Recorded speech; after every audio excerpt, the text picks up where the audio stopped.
আসসালামু আলাইকুম। আজকে আমি বিসিএস এর যে ইংলিশ সাবজেক্ট, এই সাবজেক্টটা নিয়ে একটু ডিসকাস করব যে আমাদের বিসিএস বিসিএস এর যে ইংলিশটা এটা আমাদের কেমনভাবে পড়া উচিত, বা আমার মনে হয় যে আমাদের কতটুকু ইংলিশ সম্পর্কে জ্ঞান রাখা উচিত সেইটা সম্পর্কে একটু ডিসকাস করব। যদিও আমি কখনো বিসিএস রিটেন বা ক্যাডার হতে পারি না এখনো, বাট আমার কাছে মনে হয় যে আমার যে ল্যাগগুলো আছে এবং যে ল্যাগগুলো নিয়ে কখনো বিসিএস ক্যাডার হওয়া যায় না, সেই সব বিষয়ে আজকে কথা বলবো। তো চলুন শুরু করা যাক। প্রথমেই বলে রাখি, বিসিএস তো আমরা জানি যে দুইটা সেক্টর, দুইটা পার্টে হয়, একটা প্রিলি একটা রিটেন। এখন প্রিলিতে থাকে আমাদের 30 মার্ক, এখন করে দিছে 30, আগে ছিল 35 মার্ক। তার মধ্যে 15 মার্ক সম্ভবত আমাদের লিটারেচার ছিল, যেটা রিটেনে কখনো এক্সাম হতো না। তো 20 মার্কের যেই প্রিলিতে যে ইংলিশটা ছিল গ্রামাটিক্যাল, সেই ইংলিশটা আসলে তো ডিপ থেকে কোয়েশ্চেনটা করা হতো। এটা আসলে বলতে গেলে যে বেশি ডিপ থেকে আসলে করা হতো না।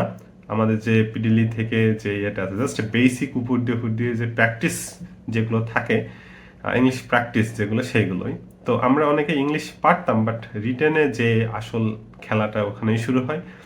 রিটেনে যে আপনার অবশ্যই ইংলিশ জানা লাগবে, ইংলিশের উপর দক্ষতা থাকা লাগবে। কারণ আপনি একটা জিনিস চিন্তা করেন, আপনি যখন বিসিএস ক্যাডার হয়ে সরকারের একটা বড় একটা প্রতিষ্ঠানে আপনি জব করবেন, আপনি যখন ম্যাজিস্ট্রেট হবেন, তখন আপনার কি আসলে ইংলিশ জানাটা কতটুকু গুরুত্বপূর্ণ বলে মনে হয়? আসলে অনেক বেশি গুরুত্বপূর্ণ। কারণ আপনি ম্যাজিস্ট্রেট, অথচ আপনি ইংলিশে কনভারসেশন করতে পারবেন না, ইংলিশে কথা বলতে পারবেন না। কোনো একজন বিদেশি বা কোনো বিদেশে ভ্রমণে গেলে বা কনভারসেশন, কোনো একটা মিটিংয়ে আমাদের যে ইংলিশে কনভারসেশন করতে হবে, এটা যদি আপনি না পারেন তাহলে কেমন দেখায়? এবং বিসিএস ক্যাডারটাকে আমরা ভাবি যে আসলে একটা শ্যালো একটা জিনিস, এরকম ভেবে ফেলছি, এবং সবারই টার্গেট হয়ে যাচ্ছে বিসিএস। তো যে ইংলিশ পারে না, আমাদের মধ্যে থেকে অনেকে বলে যে আসলে ইংলিশ আমি জানি না, ইংলিশ জানি না, আমি বিসিএস এ ইংলিশটাকে অ্যাভয়েড করব বা ম্যাথ অ্যাভয়েড করে চলবো কিভাবে? আসলে এগুলো যারা পিরিলি টিকতে পারে, এগুলো আসলে যারা ইংলিশ কম এবং ইংরেজি কম পেরে পিরিলি টেকা সম্ভব, কিন্তু রিটেনের যে অবশ্যই তারা ধরা খাবে। এবং এই যে 46, 47 বিসিএস এর যে ইংলিশ কোশ্চেনটা হয়েছে রিসেন্টলি, গতকালকে সম্ভবত, এই কোশ্চেন প্যাটার্ন অনুযায়ী যে জিনিসটা আমি আসলে বুঝলাম যে ইংলিশ শ্যালোভাবে পড়লে হবে না। প্রিলি টিকার জন্য ইংলিশ পড়লে কখনোই বিসিএস ক্যাডার হওয়া পসিবল না। ইংলিশ বেসিক থেকে পড়তে হবে, অনেক ভালো জ্ঞান থাকা লাগবে আপনার ইংলিশের উপরে, ইংলিশ ট্রান্সলেশনের উপরে জ্ঞান থাকা লাগবে। আপনি ফ্রি হ্যান্ড রাইটিং কতটুকু করতে পারেন তার উপরে খুব গুরুত্বপূর্ণ জ্ঞান থাকা লাগবে। আপনার ফ্রি হ্যান্ড রাইটিংটা অনেক বেশি ভালো হতে হবে আর কি, পারদর্শী হতে হবে। সেজন্য কি কি করা যেতে পারে, আমার কাছে মনে হয় যে আমার কি কি করা উচিত, এবং এই ইংলিশটা ডেভেলপ করার জন্য। আমি ইংলিশ পারি মোটামুটি, কিন্তু আসলে এই ইংলিশ দিয়ে আমার মনে হয় না যে রিটেন আমি টিকতে পারবো কখনোই, বা প্রিলি পাস করে ফেললেও রিটেন আমি টিকতে পারবো বলে অতটা কনফিডেন্স আমি দিতে পারতেছি না। তো এই কনফিডেন্সটা আনার জন্য আসলে আমার কি কি গুরুত্বপূর্ণ, ইংলিশটা কোন ল্যাগগুলো আমার দরকার। যেমন ইংলিশে আমি আমার যে যে ফ্রি হ্যান্ড রাইটিংটা একটু ভালো করতে হবে, যে ওখানে কিছু কিছু নতুন ওয়ার্ড, কিছু কিছু অ্যাডভান্স ওয়ার্ড ইউজ করার ট্রাই করতে হবে। সো আমার ভোকাবুলারিটা একটু বেশি জোর দিতে হবে। And আমি অনেক ভোকাবুলারি পড়েছি, অনেক কিছু মনে আছে, অনেক কিছু ভুলে গেছে, অনেকদিন প্র্যাকটিস করা হয়নি। তবে এখন উচিত আমার হবে যে ভোকাবগুলো প্র্যাকটিস করা। অ্যান্ড এছাড়া আমার ফ্রেজ, ক্লজ, এগুলোর উপরে জোর দিতে হবে। এগুলো সব মোটামুটি ধারণা আছে, এটা আমার প্রিলিতে হয়তো বা টিকতে পারবো, প্রিলিতে ভালো করতে পারবো ইংলিশে, কিন্তু আমার রিটেনে যে আমি ধরা খাবো। সো এখন যে পরিস্থিতি, প্রিলি রেজাল্টের 2 মাস পরেই রিটেন পরীক্ষা শুরু হচ্ছে, এমত অবস্থায় আমাদের রিটেনের জন্য খুব বেশি যে সময় পাবো তাও না। আমাদের প্রিলির সময় রিটেন পড়ে ফেলতে হবে কিছুটা, আমার কাছে মনে হয়। অ্যান্ড আমার কাছে মনে হয় যে ইংলিশ যেহেতু পড়তেছি, সেহেতু আমার একটু ডিপলি পড়া উচিত। অ্যান্ড আরও কি কি করা যেতে পারে ইংলিশ জানার জন্য? আমার প্রতিদিন না হোক সপ্তাহে একটা করে নিউজ পেপার নেওয়া যেতে পারে, অন্তত মাসে একটা নিউজ পেপার নেওয়া যেতে পারে।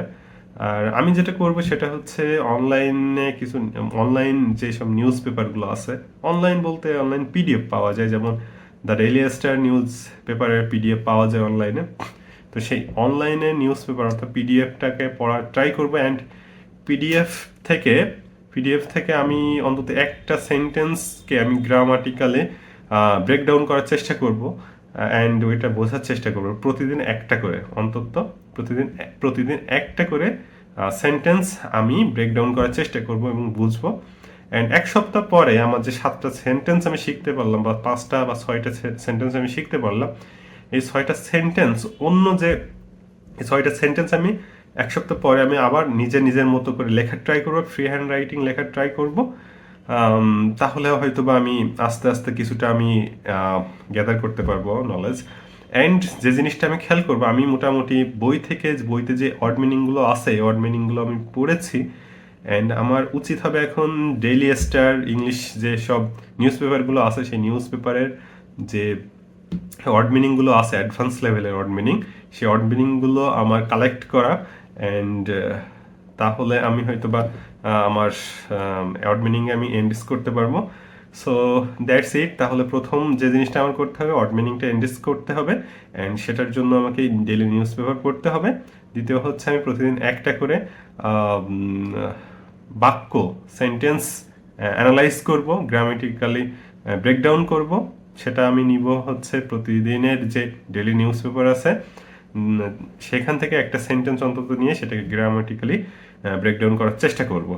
আর 3 নম্বর যেটা হচ্ছে, সেটা আমি যে মাস্টার বইটা আছে, এটা বেসিক একটা ইংলিশ বই। এখানে আমার কাছে মনে হয় যে হিউজ এক্সাম্পল আছে, এই এক্সাম্পলগুলো সলভ করার চেষ্টা করব, এবং বেসিক যে নলেজগুলো থাকা দরকার আমি পড়েছি, কিন্তু আসলে মানে আরও একটু বেশি ডিপলি পড়তে হবে যাতে খুব ভালোভাবে পারা যায়, যাতে আমি ফ্রি হ্যান্ড রাইটিংটা এনরিচ করতে পারি। সো এই যে 2-3টা জিনিস আমার আপাতত এই 2-3টা জিনিস আমাকে গুরুত্ব সহকারে দেখতে হবে। আশা করি যে 1 মাস পরে আমি এর ভালো ফলাফল একটা পাবো। So that's it. সবাই ভালো থাকবেন, সুস্থ থাকবেন এবং দোয়া করবেন আমার জন্য। আল্লাহ হাফেজ।